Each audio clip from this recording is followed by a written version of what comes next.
Hello, I'm Robin Vincent and welcome to Molten Modular. Today I'm looking at the Russian-built sound object number 5. It's a desktop synthesizer with 2 VCOs and a fascinating, weirdly complex and surprising modulation system. It's capable of big analog sounds. It has a Polivoks style filter, which you'd expect, I suppose, from a Russian synthesizer, but it also has the ability to go Duophonic. It has a sample and hold circuit which just messes with everything, and the envelopes can seemingly get everywhere and to places you didn't expect while being modulated by the LFO. Within the small footprint synthesizer, there's a lot of stuff going on that keeps you instantly entertained, as well as all of that familiar stuff of like being a synthesizer.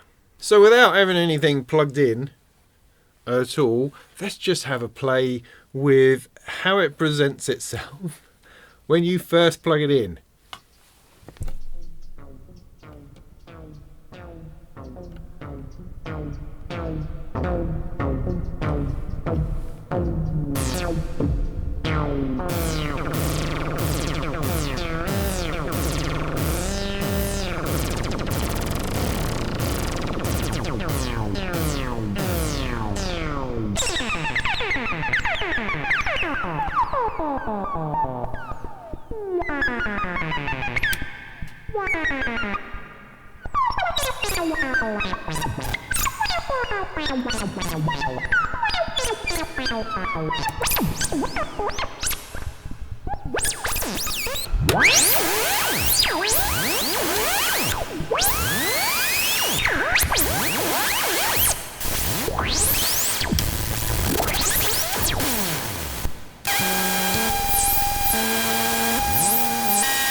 It's just an exploration in synthesis.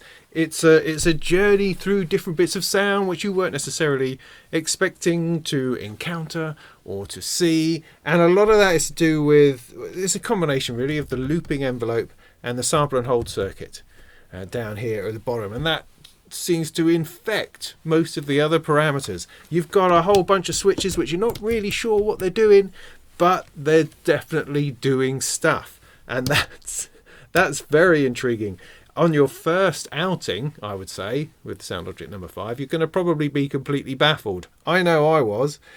I mean, some of that is to do with the fact that it's all labelled up in Russian. Now, they've also labelled it up in English, but your mind somehow and your eyes are drawn to the Russian. And even though this says depth, you're looking at the Russian and you're going, what on earth is that? And, you know, the English words are just not quite getting into your head. And it's very small as well on these switches. So when you're going to the switches, although it says something in Russian and then env for envelope, you're really only seeing the Russian and going, I don't know what that is. I don't know what that's saying. And all of that adds to, there's a certain amount of mystique and wonderment about this synthesizer. It's not going to be just, oh, straightforward, no problem, I know exactly what this does. No. You do know exactly what this does, but it also has enough of this kind of weirdness and this, this craftiness and mystery in it that makes every time you play with it a bit of an adventure. You're not entirely sure where you're going to go or where it's going to get you or whether that's going to be a good thing when you do. But largely it is. It is a good thing. It's a lot of fun. Where did that come? I mean, I don't even know why that's doing that.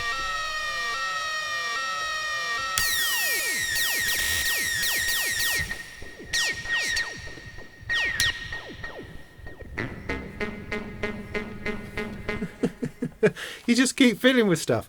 Now, of course, after a while, you start to bring things together, and you start to understand. Oh, of course, yeah, that's the thing. Your oscillator, your mixers, my modulator. Yeah, I know where that's going. But it's these switches that throw in so much interest, because I'm not always used to on a synthesizer being able to modulate the pitch by the envelope or the sample and hold or the modulator, sort of all at the same time, I think.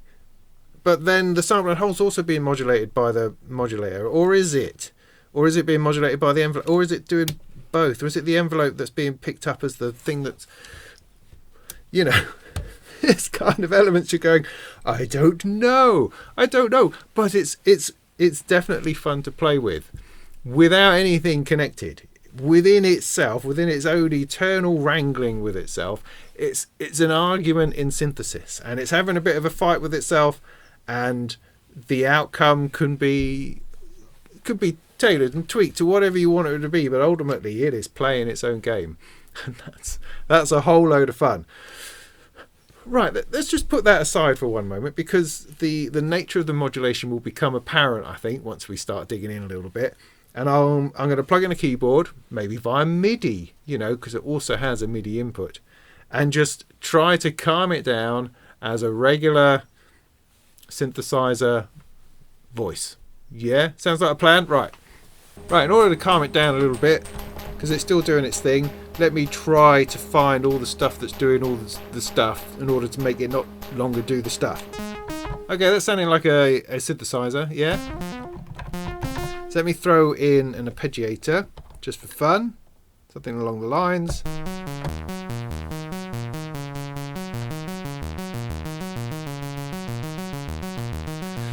Just very quickly, just to give you a flavour of it running. So obviously I've got a filter going on.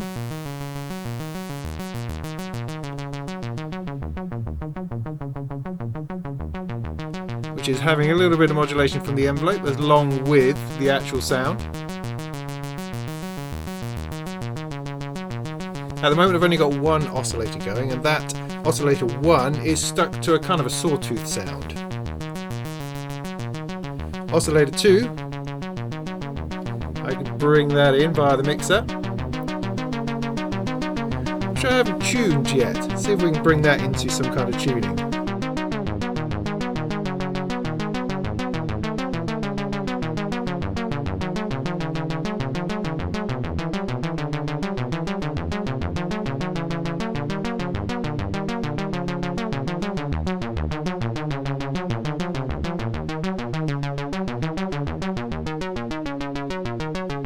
There she is, 2 oscillators, a little bit of detuning.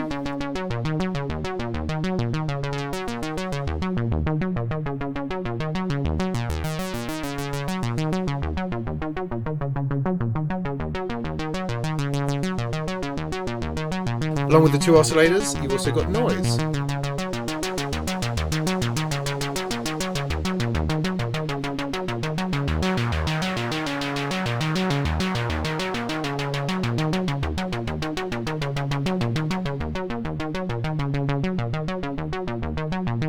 The second oscillator also have a square wave. Then you've got a bit of pulse width modulation going on. If I turn down oscillator 1, get that by itself.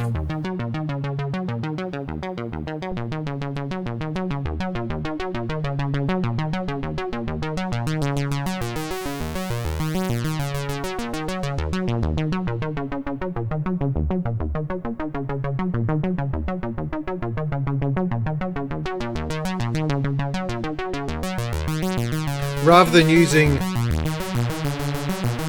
the 2 oscillators separately with a bit of detuning, you can turn on sync mode, and that kind of brings them together.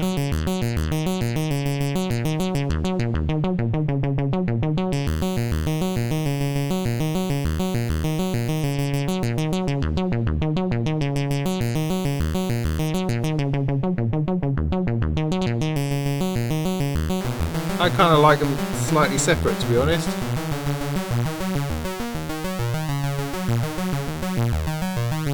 So I like that drift. I'm all about the drift.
Right, so that's the basic idea. There's your synth voice back. Now what we want to do is just pile into it a bit and check out how the different things modulate each other.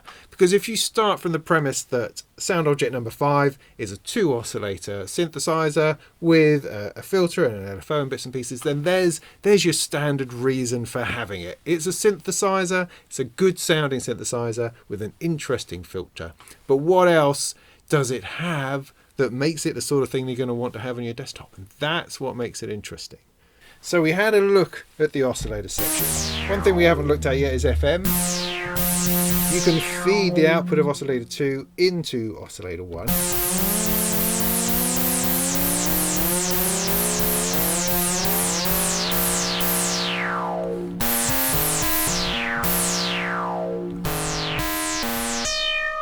For some quite nice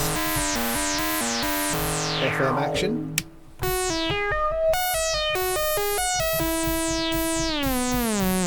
Doesn't really do a lot when it's in sync.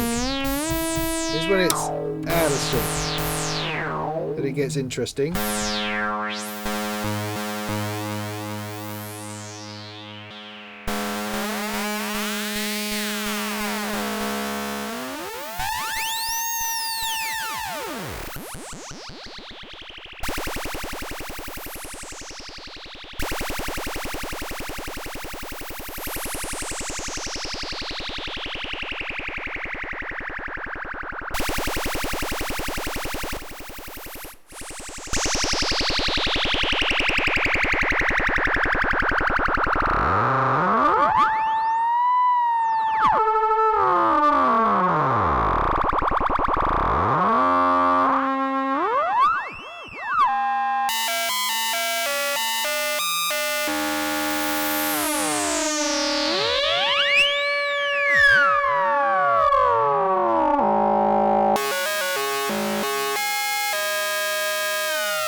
So some nice sounds in there.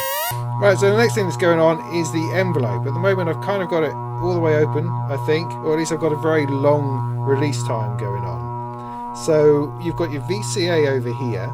So you have a switch here to turn on the envelope, so the envelope is affecting the VCA.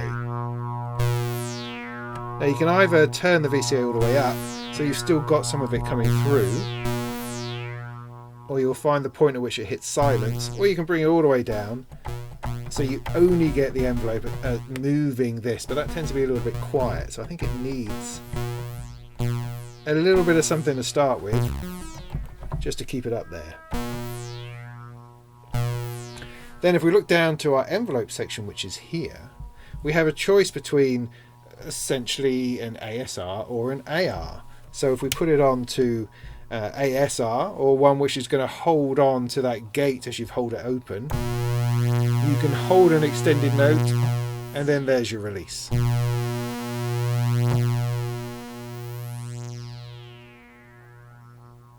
In AR mode, you get your attack and your release, or attack and decay if you like, because I haven't actually released anything, but you get the idea. So you've got like a triggerable envelope that just goes ping, or you've got one that holds on, that sustains as you hold the note.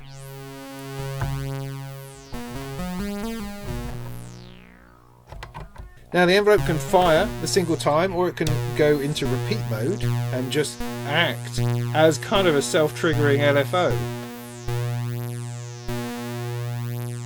that's then affected by how long the attack and release knobs are.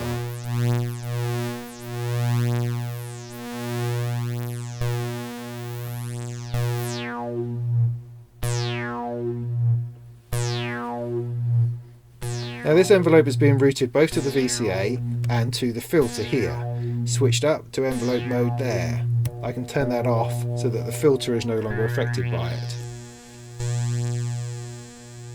As far as depth goes, I've only got a global depth, so I can't have that attenuated individually for the filter.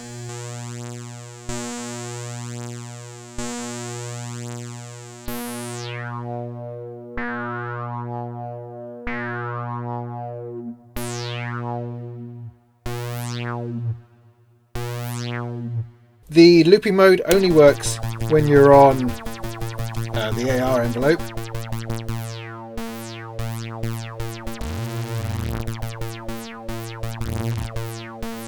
And you can also have it controlled by the sample and hold circuit.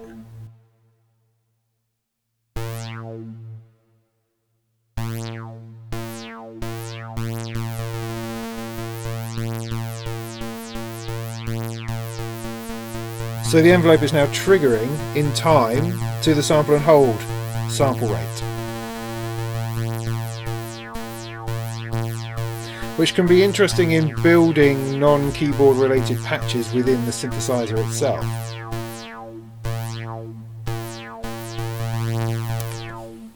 Now the envelope can be used for everything. I can turn it into the oscillator, and I've now got the envelope working on oscillator 1, oscillator 2, if I offset those a little bit.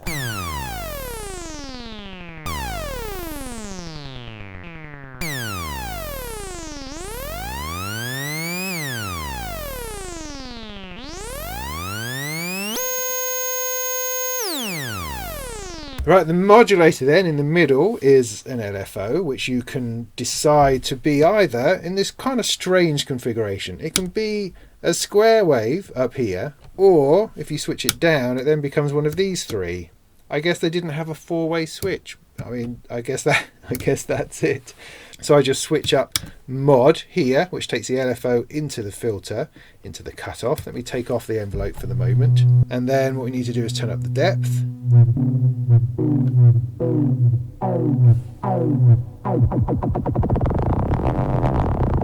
And then you've got the rate.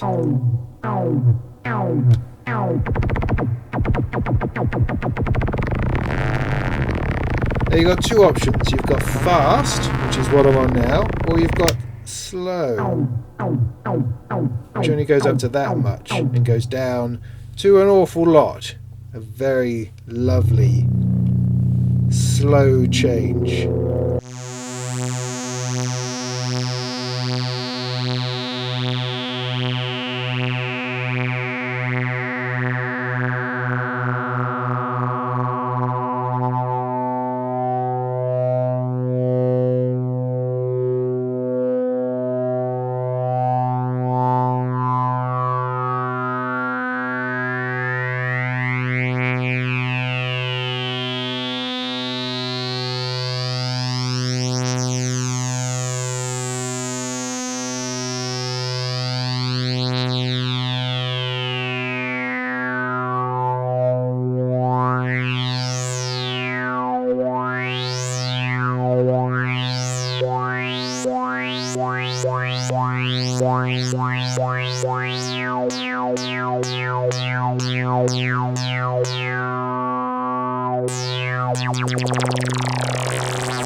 And it goes up into audio rate, I would say.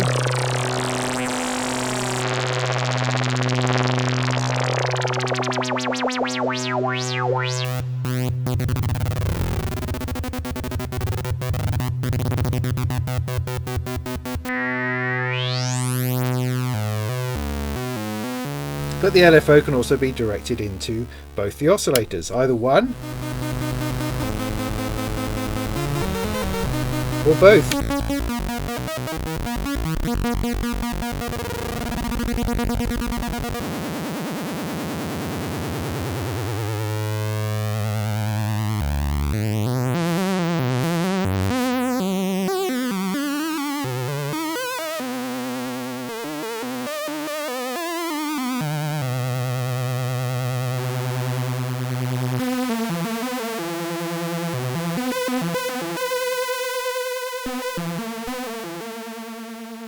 The filter then is apparently of a Polivoks style. I don't know exactly what that means. I guess they're just aiming for that classic Russian sound.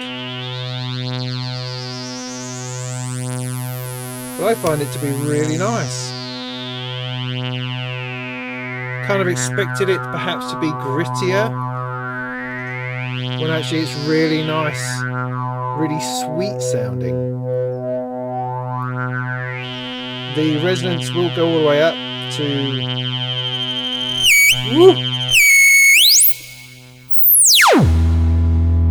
to self-oscillation when pushed.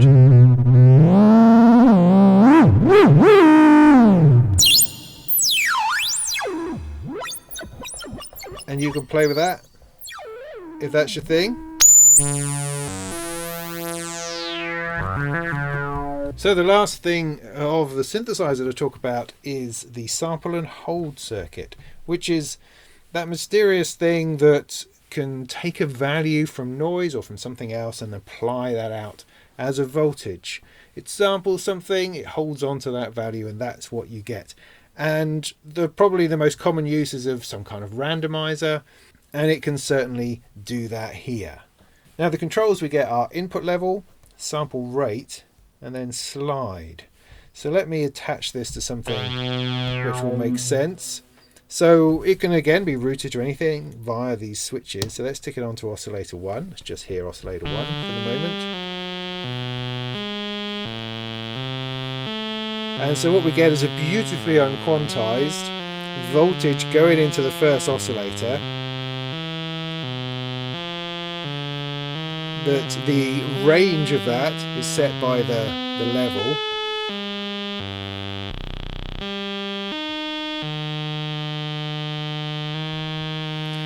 And the speed at which that's happening is set by the sample rate here.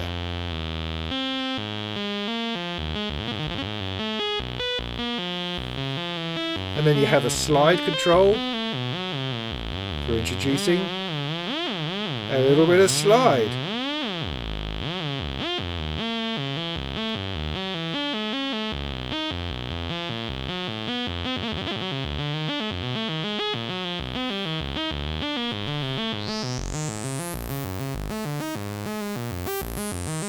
Of course, I don't have to direct it to the oscillator. I could stick it into the filter.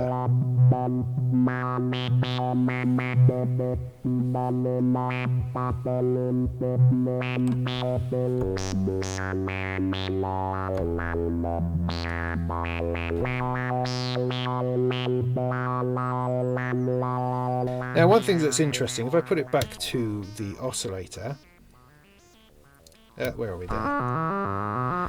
Is that at the moment it's sampling from the internal noise, this thing. So it can take an absolute random number from any point because the noise contains every value if you like.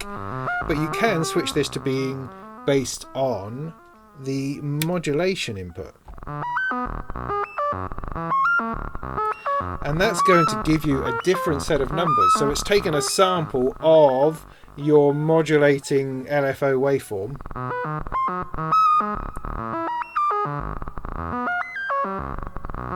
so it's now going up and down. So it's becoming, if you like, an arpeggiator or a sequencer more than just a randomizer.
So there's lots of possibilities, and we're not done. We can also make it take its sample from the envelope.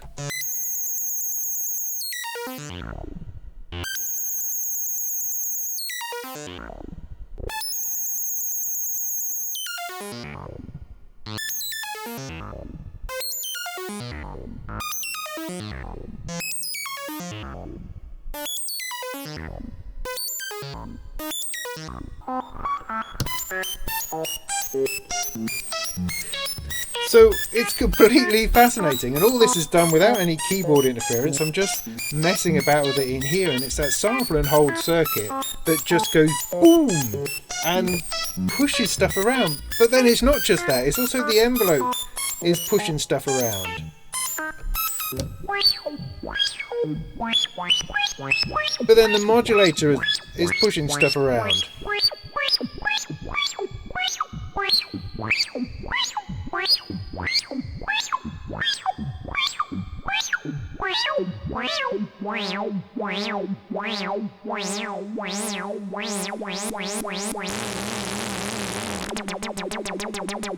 So within this relatively small synthesizer, you've got a lot of scope for different things. You've got the ability to play with these modules, if you like, within the synthesizer, all completely within this environment. You don't need anything else. It's a great single synthesizer to have, because it's not just, oh, I can play a single note. It's, I can mix this into here, I can modulate this into there, I can start using this to create interesting noises. I could just focus purely on the envelope and get that to kick things out. It doesn't need external input, although of course with external input you can do more, you can take it further, but there's absolutely a playground of stuff you can do within here without having to do anything, without having to worry about the notes. You can just make it happen.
Right, so what else can it do? Well, on the back it has some patch points. You've got pitch 1, pitch 2 CV, you've got filter, VCA and gate all on the input side. On the output side you've got the outputs of both VCOs and the noise.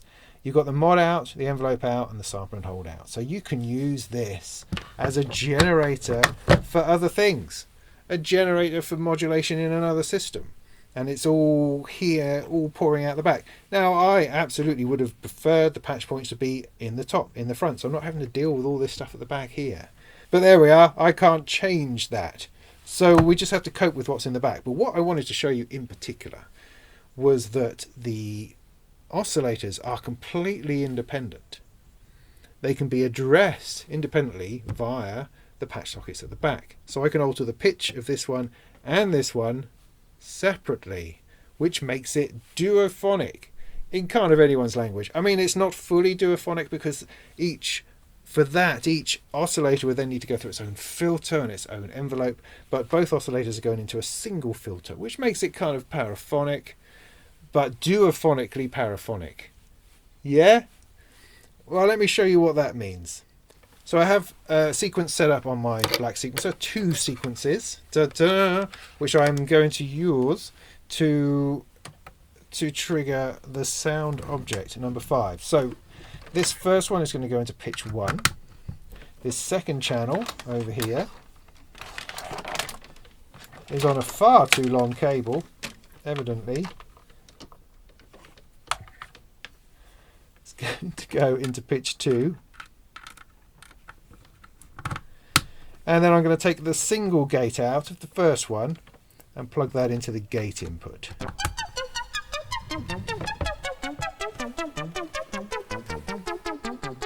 So now I've got 2 sequences coming out of here. I've still got some sample and hold messing about going on, so I'm going to have to try to bring that out a little bit. There we go.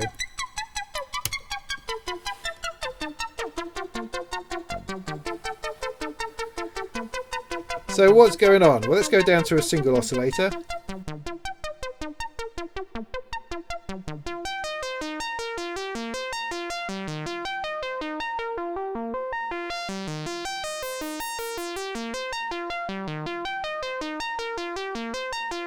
So that's nice. That's all nice by itself. So what's oscillator 2 doing? What was it allowed to tune?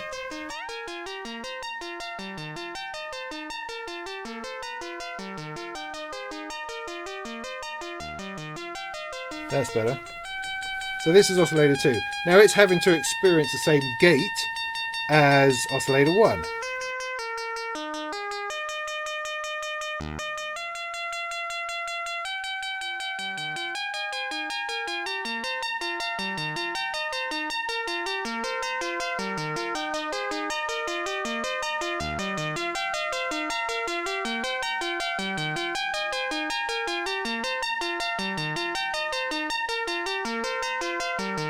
Now, of course, it could take the envelope out of the VCA situation, but it's still controlling the filter. So let's take that out as well. So now I've just got the oscillators running by themselves through the filter, unmolested.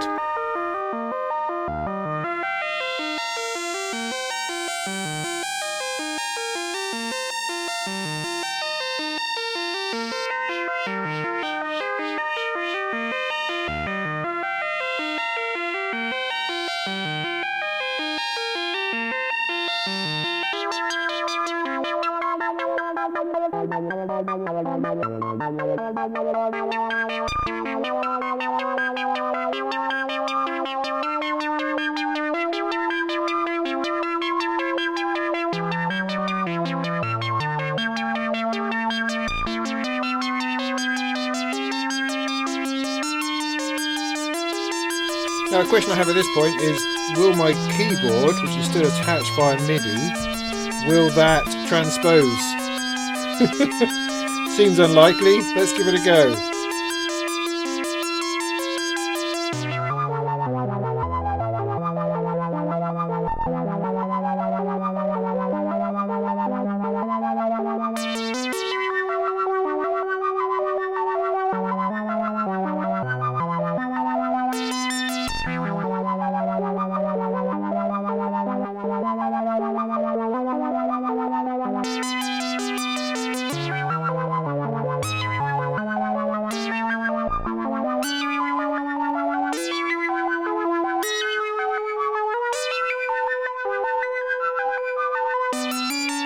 But I'm also sort of firing the envelope, and that's messing things about a little bit.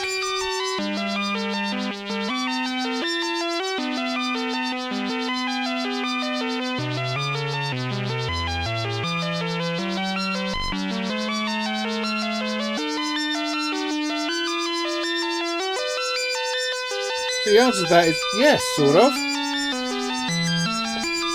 So there you are, the sound object number 5. Now these are built by a couple of guys in Russia, and it was Anna Martinova of Modular Moon who sort of discovered these, or is co-opting them, or is cooperating with them, or there's something going on between Modular Moon and sound objects. I think it's generally along the idea of that Anna was looking for a good high quality synthesizer that's affordable for her students at the Modular Moon school, that could make for an awesome teaching and learning tool. That's kind of what she's been after, and this ticks all the boxes for that, because it's immensely dynamic and exciting all by itself.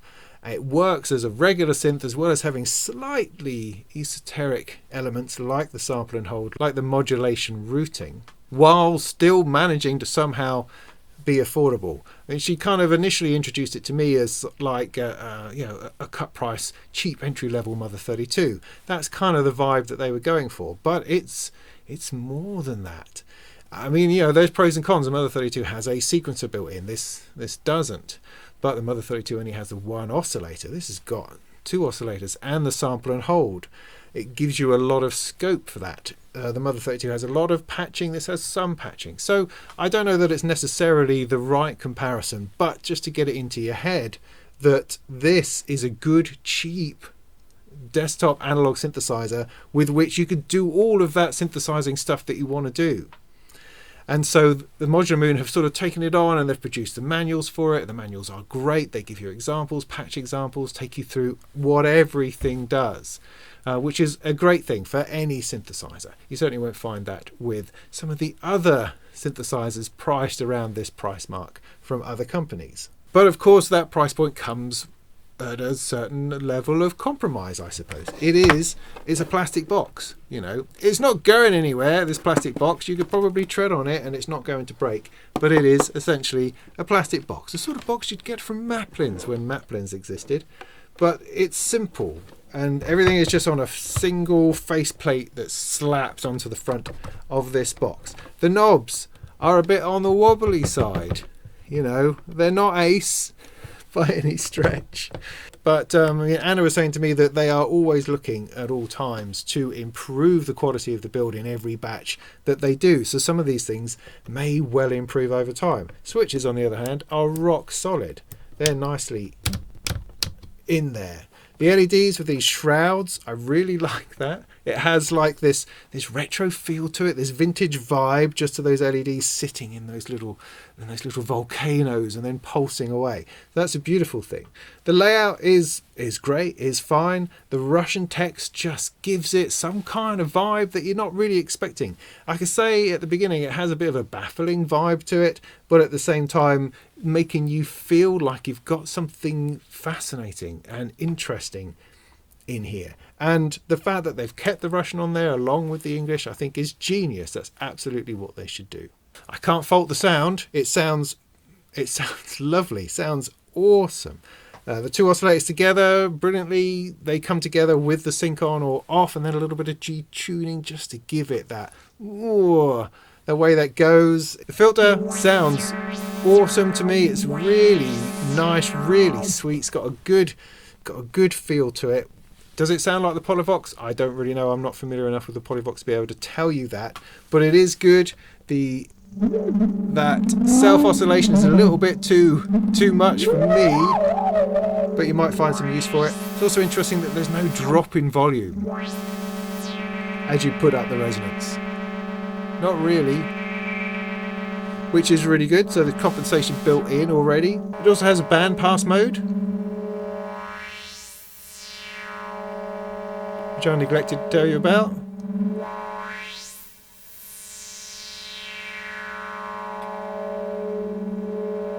The sound object number 5 is about €350, and they do build them all and test them all by hand, so it may take a little bit of time to get you one when they don't have immediate stock. But with each new generation they are learning more and pouring more into it, and it's just going to become better and better. So if you're after something which is a little bit more interesting, a little bit different, a little bit stranger and more exciting than your run-of-the-mill analog desktop synthesizer, then sound object number 5 is probably what you want.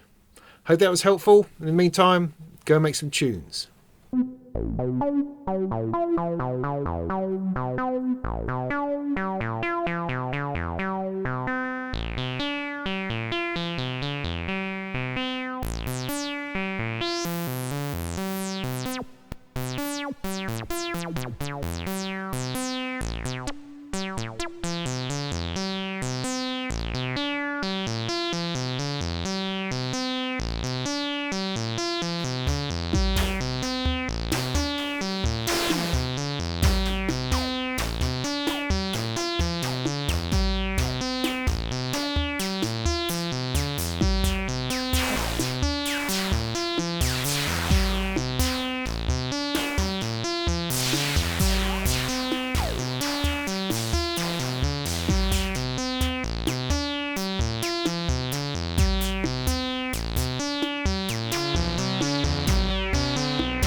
Bye.